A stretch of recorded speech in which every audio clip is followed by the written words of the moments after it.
This is Bill. I'm at Singing Hills the first week in January, and I had a couple of days and decided to do a project to create and enhance an existing bedding area. Before I got started, this is pretty much what this bedding area looked like. This is our typical woods up here. You can see for a long way in there, and it doesn't lead for a great bedding spot because deer don't feel protected. So what I did is I went in and hinge cut a bedding area. It was an area that deer did bed in before I went in, but probably a lot more deer can bed in here now. And once I did the hinge cutting to create the side cover, I wasn't so much worried about overhead cover because I think the deer up here really just want to be hidden. They don't necessarily want to crawl under a brush pile. But as I created this bedding area, I was enhancing existing trails, and I was making sure that the trails led to a stand, because it's important to make sure that you have a way to get in and out of any stands on the edge of this bedding area. And so when we go in here and look at these trails we've cut through the bedding area, they're all going to come to common places where there's a spot that they can be hunted, and we'll be able to hunt close to the bedding area without spooking deer. So we're going to start into the bedding area now. It's going to get thicker as we go in, and we're going to see the trails we've created for the deer and how many spots and places the deer would feel safe. Pardon me, my cameraman didn't show up today. I heard there was some kind of union strike issue, so I'm having to do this on my phone. But I'm sure that they'll get that all sorted out, and I'll have my cameraman back soon. So we're just heading into this bedding area. What's in here is mainly popple, maple, and oak. The oak tend to be pretty big and don't hinge very well because it's hard to drop them and not have them break off. Smaller oak hinge quite well. The maple hinges great, and the poplar doesn't hinge worth a darn. So I didn't even hardly mess with the popple in here. It'll break off almost every time. So now we're starting to see the mess I created, which to a human is a mess, but to a deer is paradise. This is what it looks like.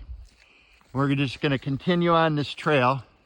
We're essentially heading north, and this would be one path through this bedding area. The entire bedding area is about 2 acres, and it's got that travel corridor kind of surrounds it. So again, I'll just stop for a minute. We'll thicken this up a little bit. Straight ahead, that's another trail through the bedding area that we won't take this time. We're basically heading north and south right now, and that bedding area heads kind of northwest. Or excuse me, that trail. So okay, let's continue on here.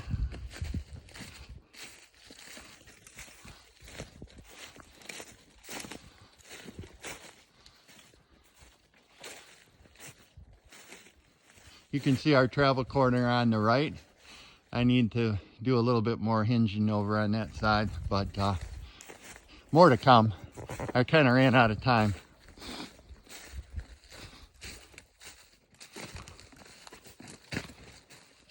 Here's some more in the bedding area.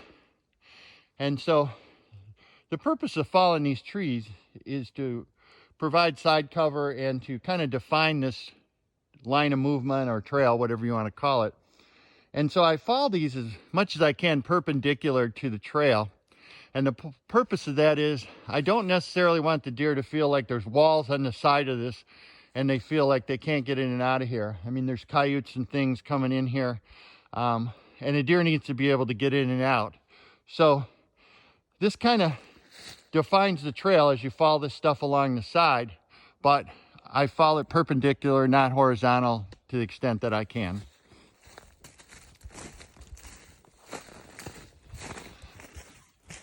I'm going to have to duck down here, but if I were a deer, it's not a problem. There aren't too many 6'4" deer though that I've seen. Okay, so now we're coming out of that bedding area and we're going to hit the travel corridor that I keep talking about.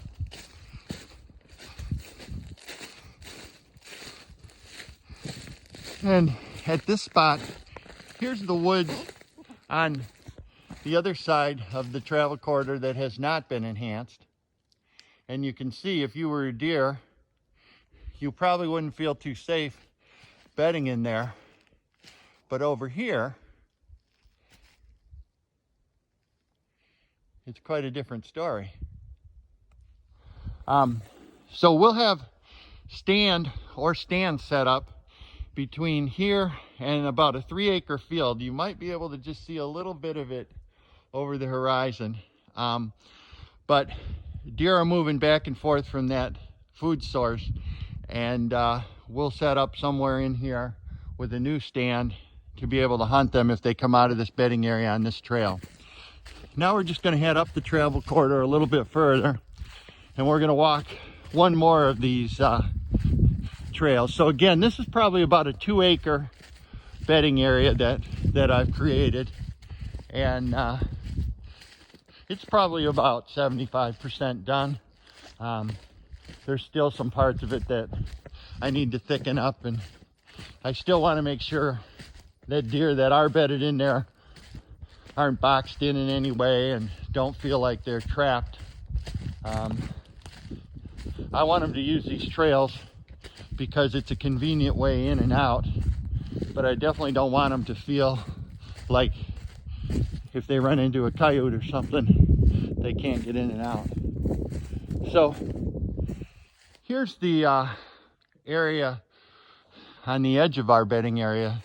This would be kind of on the west, and it goes up into hardwood ridges, and the deer like to go up there and eat acorns in the evenings. And they'll be heading back into this bedding area after being out there at nighttime. So now we're heading into another trail through here. This is on the western side, and it's heading kind of northwest a little bit. But you can see there's a lot of places for a deer to lay down in here.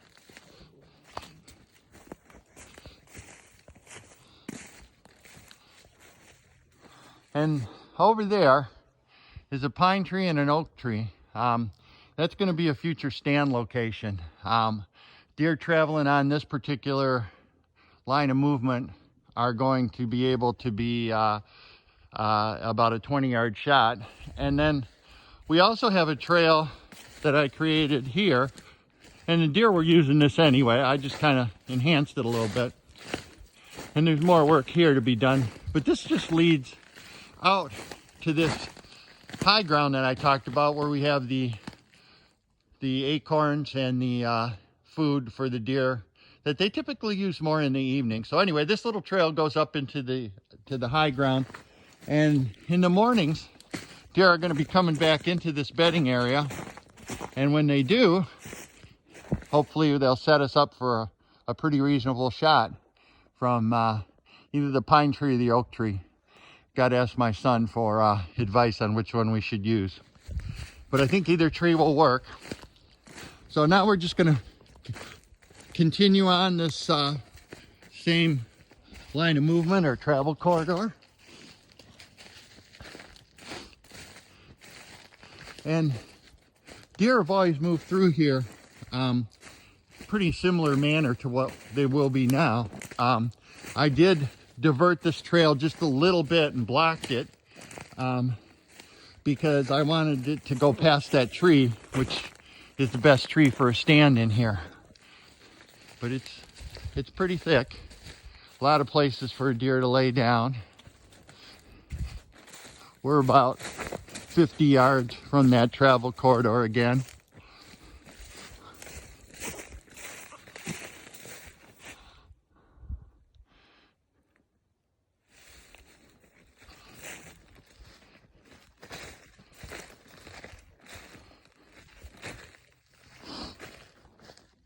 Here's an old stand of ours that we don't use anymore, and we won't use because the other tree that I showed you is going to be a better spot, and it's easier to get in and out of, which is critical.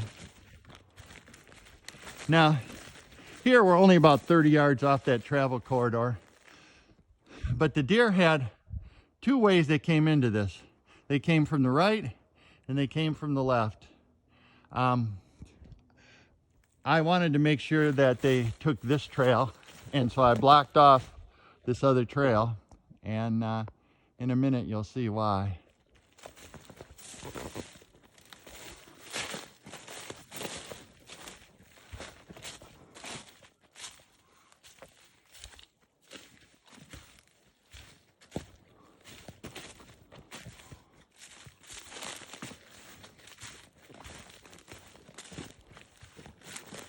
So I think there is benefit to using the existing trails in there as much as possible. Any of you that's tried know it's hard to make a deer go in a totally different direction it doesn't want to go. They'll find a way through. So tried to use their existing trails as much as possible. Now we've hit that travel corridor, and I'll probably extend this trail on. There's actually another trail that goes through another area that I want to enhance. But here's the reason for making sure that they use the right trail is we've got a stand set up right here. And so hopefully we either catch deer moving up and down this travel corridor, which will be planted in clover, chicory, wheat, rye, whatever we decide, and also pass by the stand, or if they want to head through and maybe go to that 3-acre food plot, go through this area. We're set up to do that. Last thing is we did set up a mock scrape here near the stand, and the purpose of this is to pretty much have every deer that comes through here should hit that scrape, and they like that licking branch, and hopefully that stops them, gives us a better shot, and makes the deer use this travel corridor even more. So that's the video. Hope you enjoyed it.